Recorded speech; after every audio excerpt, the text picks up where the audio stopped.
Namaste and welcome back to Temples, Books and Science.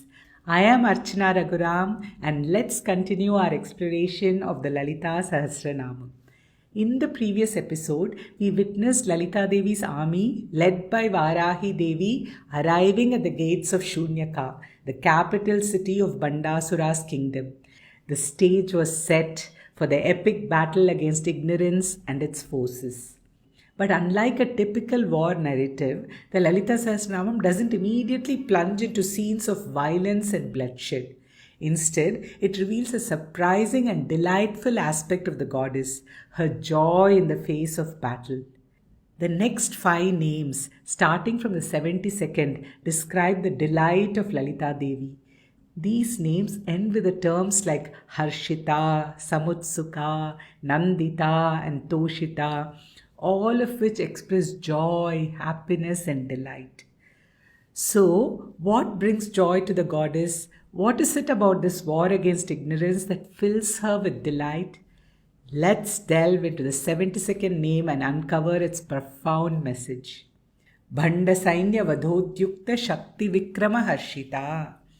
This name means she who is delighted by the valorous deeds of her Shaktis, who are ready to destroy the army of ignorance.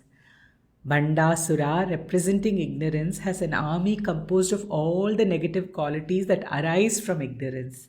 The primary consequence of ignorance is the feeling of duality. We forget that there is one divine principle pervading the universe and it is non-different from us. This sense of duality and separation is the root cause of all our suffering, as it creates a false sense of I and mine, what we call ahankara and mamakara, leading to attachment, aversions, and endless conflict. This sense of duality and separation gives rise to the army of Bhandasura, the forces of ignorance like desire, anger, greed, delusion, arrogance, and jealousy. Kama, Krodha, Lobha, Moha, Mada, Matsaryam. In our culture, these are called the 6 enemies or Arishad Varga. These in turn give rise to other tendencies like attachments, insecurities, and fear. Bhandasura's army is indeed very powerful. These 6 enemies, along with the other negative tendencies they generate, form the Bhandasainya, the army of ignorance that we must overcome on our spiritual path. The Shaktis symbolize the divine qualities of wisdom, compassion, and courage that empower us to overcome these obstacles. The goddess is delighted when our inner Shaktis are enthusiastic and willing to take on the forces of Bhandasura. Often, the forces of ignorance seem so strong that we feel the battle is useless. But when we strengthen the Shakti Sena within us through spiritual practices, when we recognize that we are being led by Lalita Tripura Sundari herself, the Shakti Sena discovers its true strength. It becomes confident, ready to face any challenge. That's when the goddess delights. This very same inner battle against the forces of ignorance is beautifully illustrated in the Gitopadesha, the divine discourse between Krishna and Arjuna in the Bhagavad Gita. The Gitopadesha is a profound allegory for our inner struggle against ignorance. The battlefield of Kurukshetra represents our mind, where the forces of good and evil clash. The Pandavas, representing our virtues, are outnumbered by Kauravas, our negative tendencies. This seemingly one-sided battle mirrors our own challenges in choosing the righteous path. Yet, just as Krishna guides Arjuna to victory, the divine power within us can lead us to overcome our inner demons. This is where the 72nd name, Bhandasainya vadhodyukta shakti vikrama harshita, connects with Gitopadesha. The goddess delights when we surrender to the divine within, allowing it to guide our actions and decisions. When we align ourselves with this higher power, we tap into the strength and wisdom needed to conquer our inner Kauravas and emerge victorious in the battle against ignorance.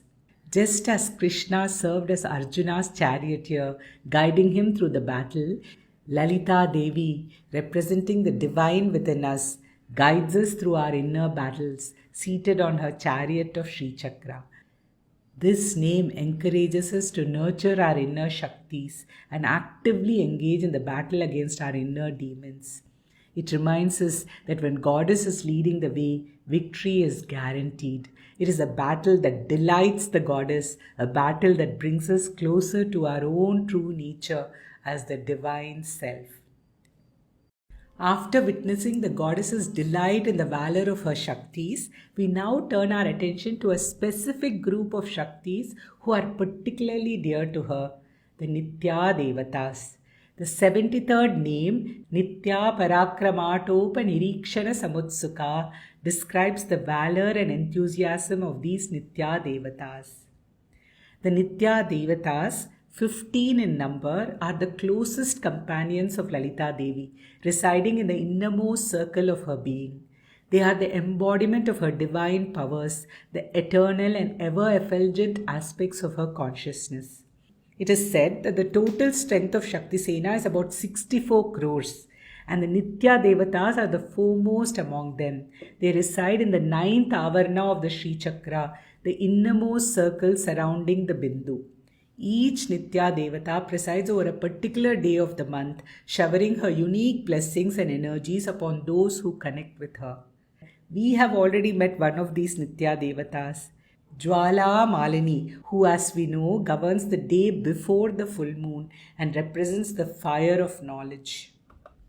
The name Nitya Parakramaatopa Nirikshana Samutsuka can be translated as she who is delighted to observe the increasing valor and prowess of the Nitya Devatas.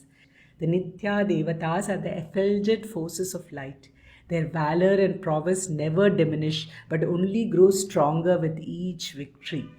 Lalita Devi observes their growth and increasing prowess with immense joy and satisfaction, celebrating their victories in the battle against ignorance. These Nitya Devatas are not just any ordinary Shaktis. They are the Siddha Shaktis. The term Siddha Shaktis refers to the inherent powers of the self, the divine energies that are eternally present and fully realized within us. They are not acquired through external practices or efforts, but are an intrinsic part of our own nature. They are like the sunlight, an inherent property of the sun, always present and needing no effort to acquire.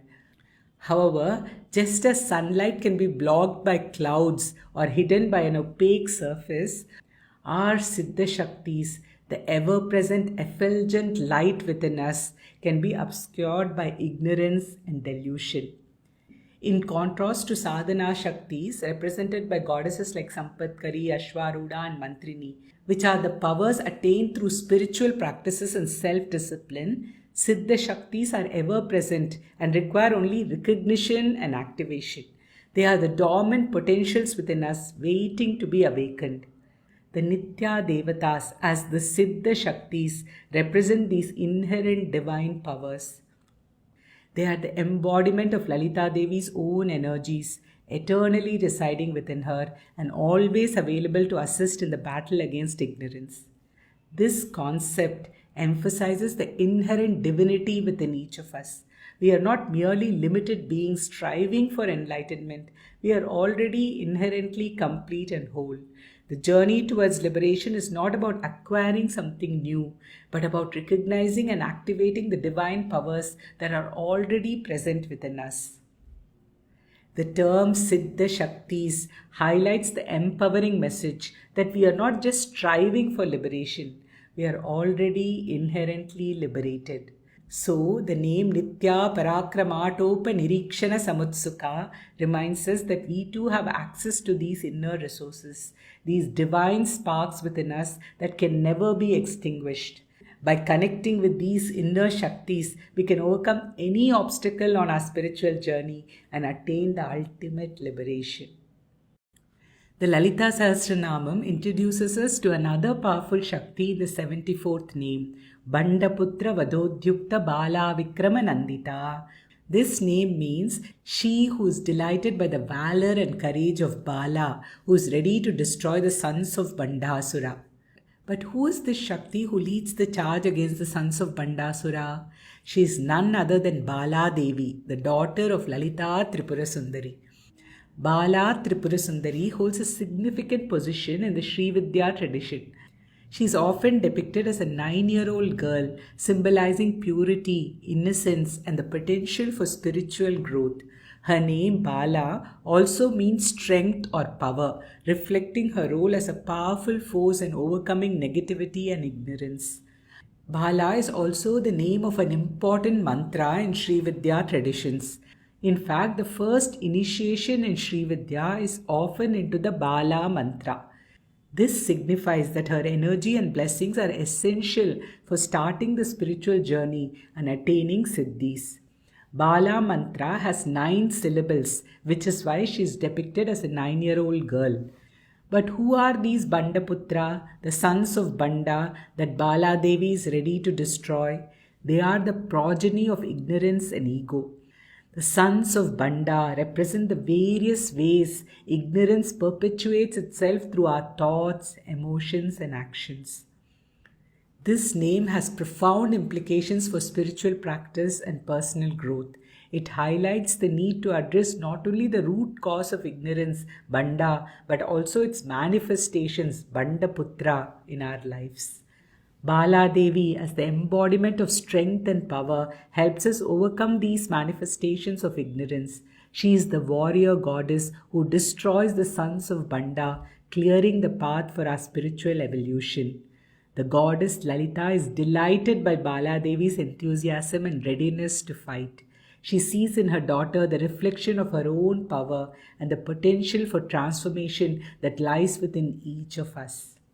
So, the name Bandaputra Vadodyukta Bala Vikrama Nandita reminds us that the battle against ignorance is a multi-layered process. It's not enough to simply address the root cause of ignorance.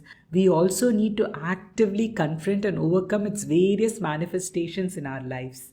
By invoking the blessings of Bala Devi and cultivating our inner strength, we can conquer these obstacles and move towards liberation with courage and determination. The Lalitasahasranamam now reveals a secret weapon in this inner struggle, the power to break free from negative influences and attachments. The 75th name in the Lalitasahasranamam, Mantrinyamba Virachita Vishanga Vadatoshita, highlights this aspect of the spiritual battle. This name means she who is delighted by the accomplishment of Mother Mantrini in destroying Vishanga. Let's break down this name and explore its profound implications. Mantrini Devi, as we know, is one of the Shaktis of Lalita Tripurasundari. She embodies the power of mantras and governs speech and knowledge. Vishanga, on the other hand, is one of Bhandasura's brothers, representing the desires arising from the evil effects of the sense organs. Vishanga symbolizes the attachments and cravings that bind us to the material world and hinder spiritual progress. The name Mantrinyamba Virachita Vishanga Vadatoshita expresses the joy and satisfaction that the Divine Mother experiences upon the destruction of Vishanga by Mantrini Devi. It signifies the bliss that awaits those who overcome the attachments to sense objects and sense pleasures. But what exactly is Vishanga and how does Mantrini Devi help us overcome it? The word Visanga means bad association or bad company. It refers to our attachment and identification with the material world, the realm of illusion and impermanence. We are meant to be associated with the Atma, the true self, the only reality in the universe. But instead, we get entangled in Asat, the world of illusions, forming Visanga, false associations that lead to bondage and suffering. This attachment to worldly things, this Sangha, association with Vishayas, sense objects, is what constitutes Vishanga. It is the association with that which is contrary to our spiritual growth, hindering our progress towards liberation. Mantrini Devi, also known as Shamala Devi, helps us destroy this Vishanga. She is the power of focused attention on Atma, guiding our desires towards Atma Jnana, the knowledge of the self. When this desire for self-knowledge emerges in us, it leads to Satsanga, the association with what is real, true, and eternal. This Satsanga naturally destroys Vishanga, weakening our attachment to the unreal and guiding us towards the true self. Mantrini Devi, with her association with mantras and the subtle body, plays a crucial role in this process. Mantras are powerful tools for transforming our mind and purifying our thoughts. By chanting mantras and engaging in spiritual practices, we can refine our senses and weaken the grip of Vishanga, ultimately leading to self-realization. So the name Mantrinyamba Virachita Vishanga Vadatoshita highlights the importance of breaking free from negative associations and cultivating a connection with the true self. It reminds us that the path to liberation involves purifying our inner world and aligning ourselves with the divine.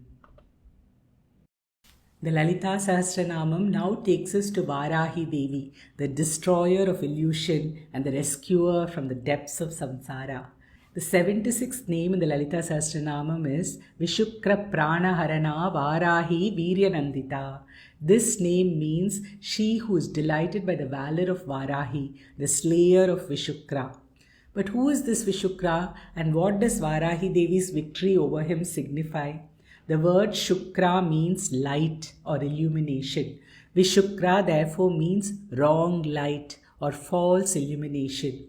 It represents the illusion that prevents us from seeing the true nature of reality, the darkness that masquerades as light. Vishukra symbolizes the state of Jiva Bhavam, the mistaken identification with a limited body and mind. It is the force that makes us forget our true nature as the all-pervading eternal Atma and instead creates the illusion of limitation and mortality. Varahi Devi, in her fierce and compassionate form, destroys this illusion and guides us towards our true self. Just as the Varaha Avatara of Vishnu rescued Mother Earth from the depths of the ocean, Goddess Varahi rescues us from the depths of the ocean of samsara, the cycle of birth and death. This is beautifully expressed by Shankaracharya in Saundarya Lahari. Avidyanam antastimira mihira dvipanagari jadanam chaitanya stabaka makaranda shrutijari daridranam chintamani gunanika janma jaladau nimagnanam damshra muraripu varahasya bhavati. This verse describes Varahi Devi as the one who rescues us from the ocean of samsara, Janma Jaladau, just as Varaha Swami rescues Bhudevi, Mother Earth, from the ocean. The danda or staff in Varahi Devi's hand represents the Yoga Danda, the staff of yoga, symbolizing the power of spiritual discipline and practice. The earth represents Mooladhara Chakra, the root chakra at the base of the spine. Varahi, rescuing the earth, symbolizes the rising of Kundalini energy from the Mooladhara chakra, moving upwards towards the Sahasrara chakra, the crown chakra, which is the seat of pure consciousness. This upward movement of Kundalini destroys the Vishukra of illusion and reveals the true light of knowledge. Varahi Devi, with her fierce form, Ugra Swarupam, is necessary to destroy the deep-rooted ignorance within us. She is the Abhaya Swarupam, the embodiment of fearlessness that frightens fear itself. Her name Varahi can also be interpreted as Vara Aham, meaning superior ego or higher self. It signifies the shift from identifying with the limited ego, Aham, to recognizing our true nature as the all-pervading Atma, which is none other than Goddess Lalita Tripura Sundari herself. This reminds us of the Dhyana Sloka where we declare, Ahamiti eva vibhavaye bhavani. I meditate on you as myself. The purpose of all our sadhana is to recognize that I am Lalita Tripura Sundari. Varahi Devi is the one who guides us towards this higher identity, helping us transcend the limitations of ego and merge with the divine consciousness. So the name Vishukra Pranaharana Varahi Viryanandita celebrates Varahi Devi's victory over the illusion of Vishukra and her role in guiding us towards our true self.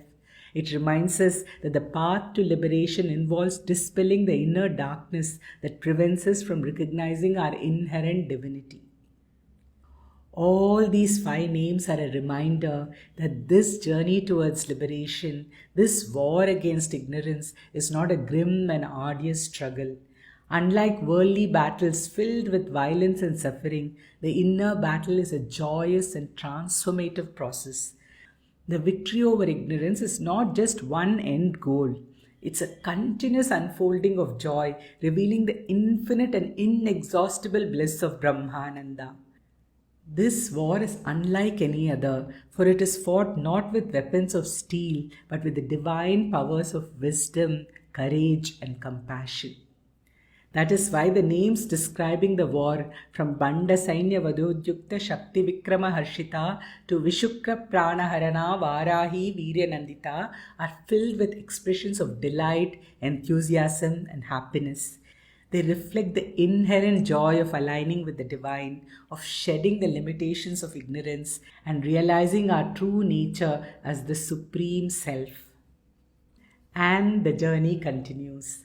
Just as the war against ignorance is unique, so too are the divine forces that Lalita Devi employs. In the next episode, we will witness the goddess invoking some truly fascinating powers. Prepare to be amazed as Ganesha, the remover of obstacles, and the Dashavataras, the 10 incarnations of Vishnu, arrive on the scene. But their arrival is not what you might expect. They emerge in extraordinary ways, showcasing the limitless power and creativity of the goddess. These unexpected twists and turns will challenge our understanding of these gods and illuminate the multifaceted nature of the divine play.